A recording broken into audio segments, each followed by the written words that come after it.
Liam's new mission, Poppy's warning, and Remy's rescue. It depicts Remy Price taking Luna Nozawa by surprise. Lee and John Finnegan are cautioned by Penelope Poppy Nozawa. Liam Spencer also starts a new quest. Let's discuss the upcoming events in the CBS soap opera as you continue reading. Liam Spencer's upcoming task. To start, we can see Liam receiving medicine for his brain tumor. Steffi Forrester Finnegan is next to Liam. Based on the scenario that follows, it appears like the two are discussing Luna. Liam is desperate and talks to Finn. Finn is asked by the dying guy what they plan to do to protect Steffi. They must be discussing Luna, who holds Steffi responsible for all of her problems. Luna is placing the blame on Steffi rather than admitting that her transgressions are too great to be pardoned. Alert, Poppy Nozawa. You might anticipate Luna being confronted following Sheila Carter Sharp's talk with Poppy. Luna assures her mother that nothing will stop her from making the most of her freedom. Poppy is truly shaken by Luna's voice of tremendous determination. An urgent warning. According to previews on The Bold and the Beautiful, Poppy then visits the hospital. Finn and Lee are warned by Poppy that Luna is going completely crazy. The camera moves to a shooting range in the interim. Luna is practicing with her new rifle there, trying to obtain the perfect aim. Luna encounters a familiar face as she is having murderous thoughts about Steffi. The rescue mission of Remy Price. Remy approaches Luna when he arrives at the shooting range.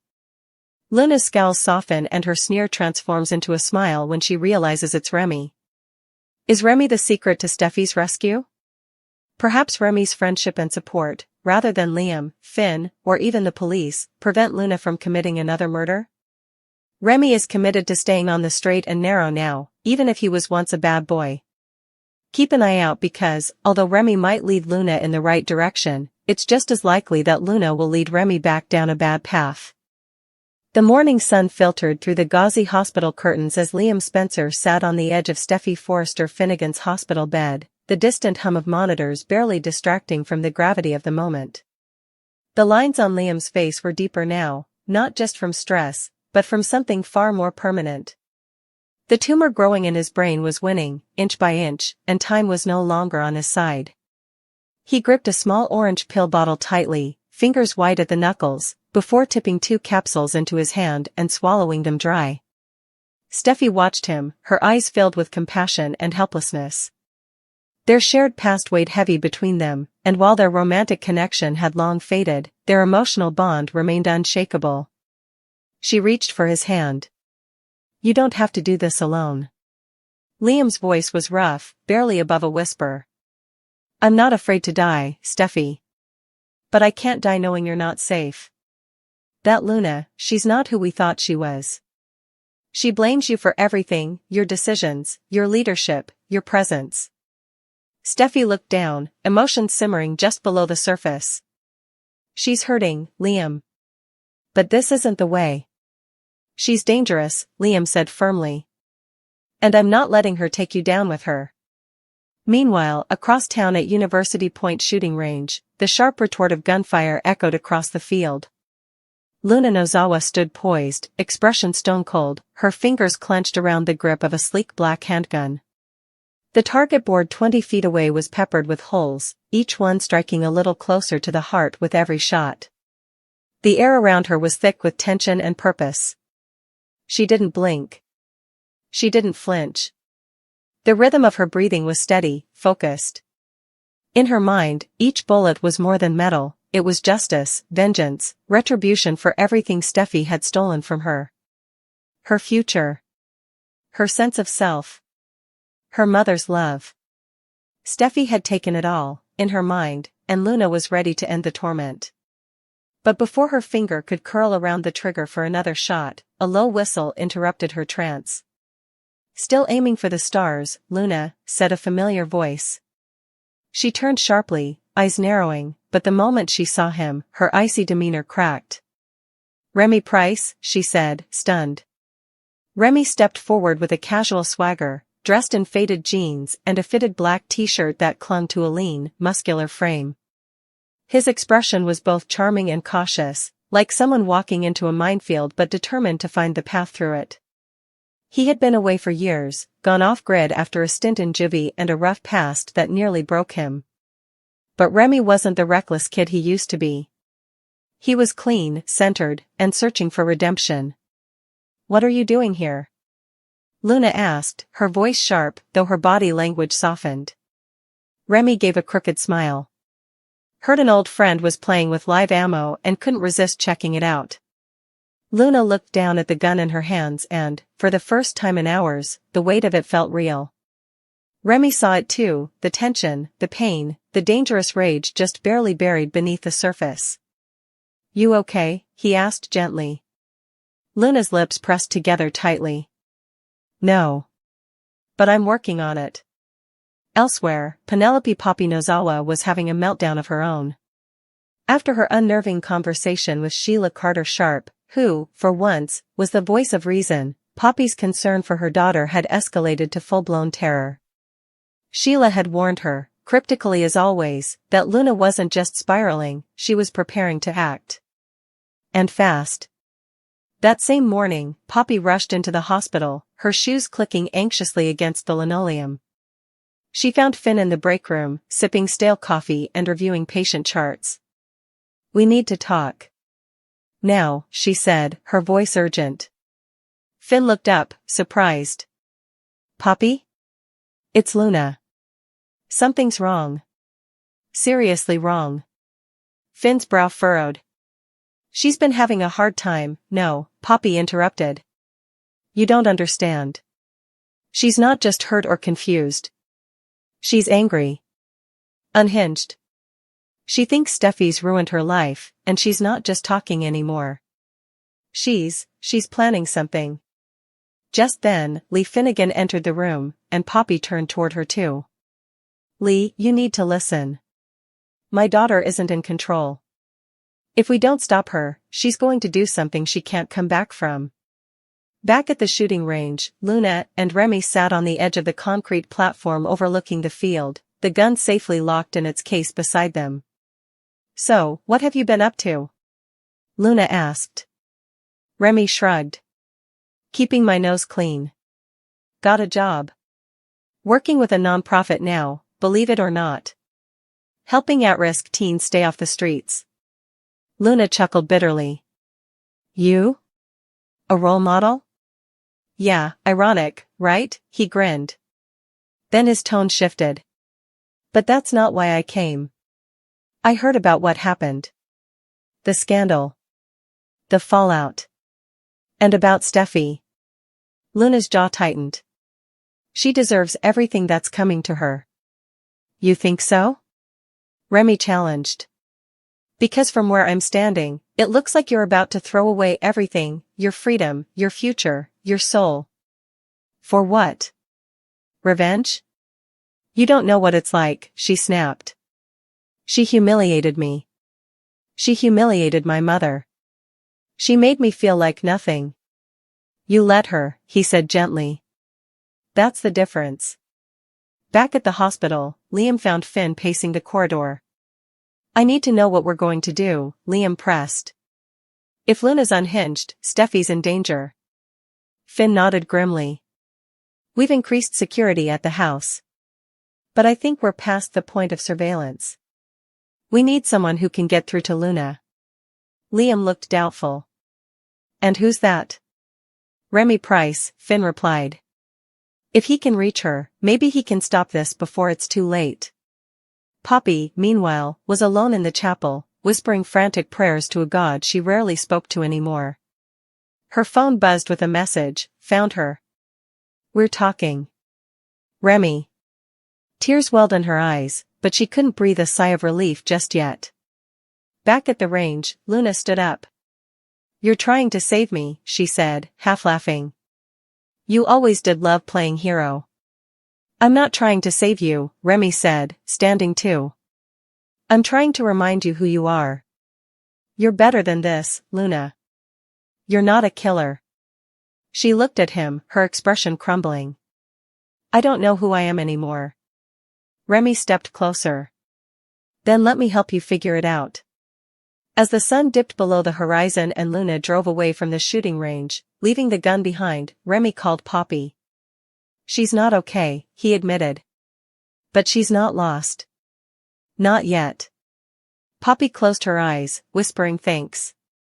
Finn, having received word from Remy as well, turned to Liam.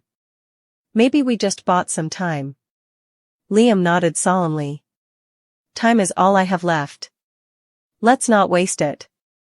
And so, as the pieces shifted on the board, alliances formed and battles were quietly waged, one thing became clear: Remy's return wasn't just a coincidence. It was a lifeline. Poppy's warning was more than a desperate plea, it was the spark that ignited action. And Liam's new mission wasn't just to save Steffi, but to ensure that his final days meant something. As Luna stood on the edge of ruin, her choices hanging in the balance, and Remy held out his hand to pull her back, the stage was set for the next chapter. The fight for redemption.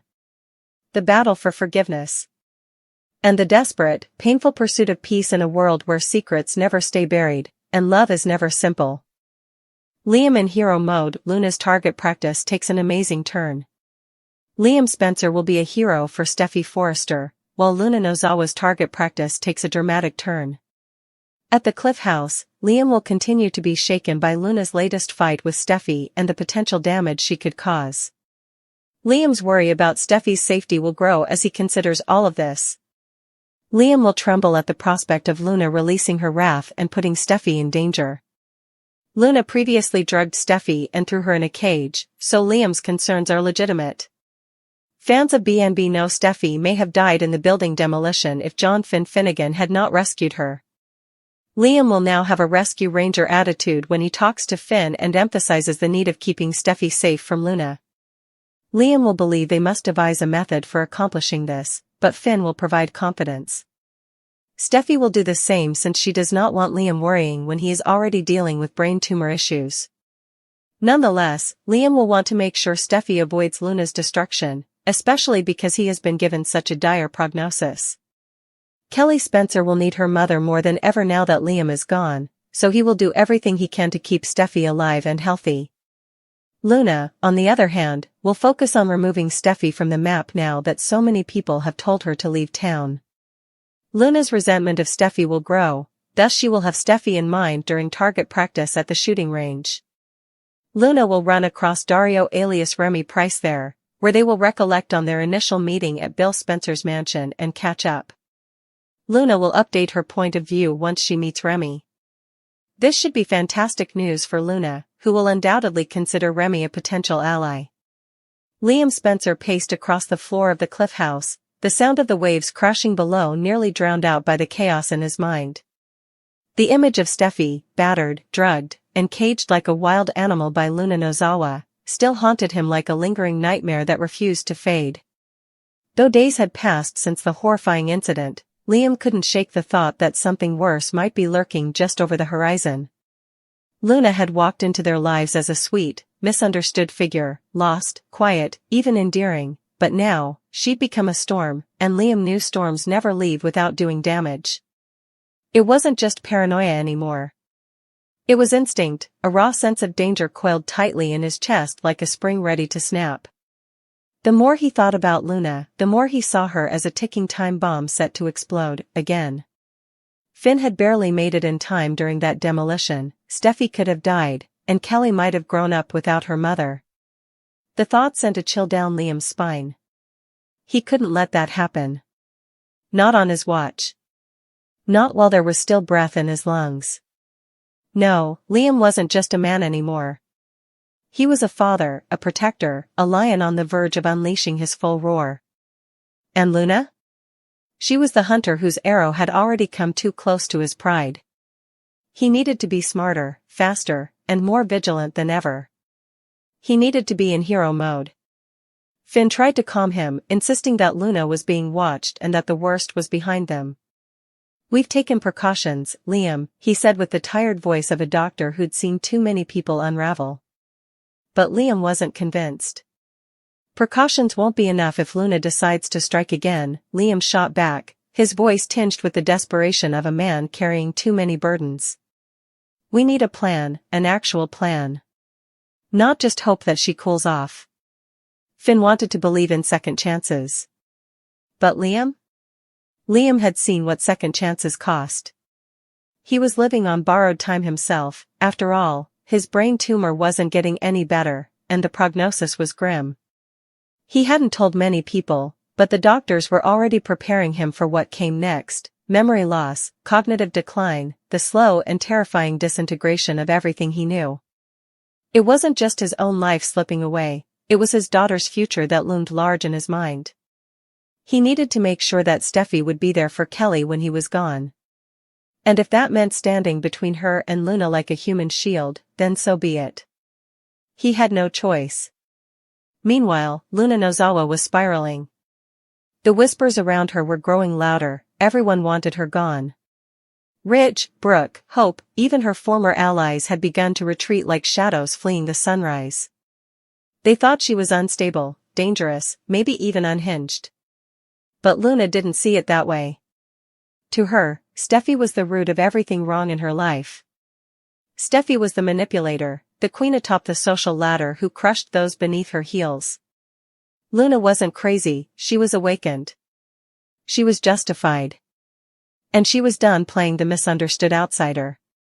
That rage took her to a place she hadn't visited in years, the shooting range outside of town, tucked into the woods like a secret waiting to be discovered. It was where her father used to take her before the world went dark. There, with only the sound of bullets and silence between, Luna could focus, take aim, and picture exactly what she wanted: Steffi's reign ending in one clean shot. She loaded the weapon with calm precision, her breath even, her hands steady. Target after target dropped in front of her, but in her mind's eye, they weren't just silhouettes, they were images of Steffi, laughing, scheming, taking everything from Luna again and again. "You think you're untouchable," Luna whispered, lining up her next shot. "We'll see how untouchable you are when you're 6 feet under." Then, out of nowhere, a familiar voice called her name. "Luna?" She spun around, gun still in hand, only to lower it as recognition dawned. Remy Price, Dario, as he had once jokingly introduced himself during that bizarre gala at Bill Spencer's estate. Tall, enigmatic, with eyes that always seemed to be reading deeper than words could ever go. Remy was the kind of man who moved like a mystery and spoke like he already knew how the story ended. "Didn't expect to see you here," he said, stepping forward with a grin that masked 100 secrets. "Didn't expect to be seen," Luna replied, holstering the weapon as embarrassment tinged her cheeks. "I come here to think." Remy raised an eyebrow. "Or to plan?" Luna smirked but didn't deny it. The truth was, she wasn't just there to practice. She was there to visualize what came next, to test the edge of her own sanity. But Remy's presence was a disruption, an intriguing one. They hadn't spoken since that night at the Spencer estate, but something unspoken had lingered between them. Now, that tension returned like an old flame being rekindled in dry brush. As they talked, Luna found herself loosening. She didn't mean to, but Remy had that effect. He asked questions in ways that made you feel seen instead of judged. And when she confessed that the town had turned against her, he didn't blink. "Maybe it's not about them," he said. "Maybe it's about what you're going to do next. What's your endgame, Luna?" The question struck her like a bullet of its own. She hadn't really thought about it beyond vengeance. What came after Steffi was gone? What came after the dust settled and people started whispering her name with fear instead of pity? Was that the life she wanted? Or was it just the only path she could see through the fog of betrayal? Remy gave her something no one else had lately: pause. And that pause might have just saved a life. Back at the Cliff House, Liam was preparing for war. He had surveillance cameras installed, hired a security team, and even considered moving Steffi and Kelly somewhere safe until Luna was out of the picture. Steffi protested, fiercely independent as always. "I'm not running from her, Liam," she said. "You should focus on your health." But Liam couldn't, not while there was still danger. And despite everything, Steffi saw the love in his eyes, the terror, the helplessness. She didn't like being protected, but this wasn't about pride. It was about survival. So she agreed to the precautions, at least for now. But danger has a way of arriving when you least expect it. That evening, as the sun dipped below the horizon and the cliff house glowed in golden hues, Luna stood outside the gate, unseen. She wasn't holding a weapon, not physically. But emotionally? She was armed to the teeth. She watched the silhouette of Steffi in the window, laughter drifting out as Steffi and Kelly played a game together. Luna's heart twisted. That could have been her, in another life, another universe. She turned away, but not before whispering into the darkness, "Enjoy it while it lasts." Then she vanished. The days that followed were filled with tension. Liam stayed close, always hovering, always watching. Finn noticed too, he even pulled Liam aside. "You're burning out," he warned. "You're trying to fight death and destiny at the same time." But Liam shook his head. "I'm not fighting for myself. I'm fighting for them." That was the truth. His own future might be short, but he wasn't about to let Luna write the final chapter of Steffi's story. Not while he still had a voice. Meanwhile, Luna continued meeting with Remy, and slowly, a new plan began to take shape, not one of violence, but of transformation. "You want them to stop seeing you as a monster?" Remy asked one afternoon. "Then stop being one. Rewrite the story they think they know." It wasn't easy. Rage was a drug, and Luna was addicted. But there was something about Remy's belief in her that made her wonder if redemption was still on the table. In a twist no one saw coming, Luna arranged a meeting with Steffi. Under supervision, of course. Tense and taut as a bowstring, the two women faced each other across the patio at Il Giardino. "You should have left town," Steffi said. "You should have never come back." But Luna didn't flinch. "Maybe. But I'm not running. Not anymore." And for once, there was no fire in her eyes, only something sad, almost human.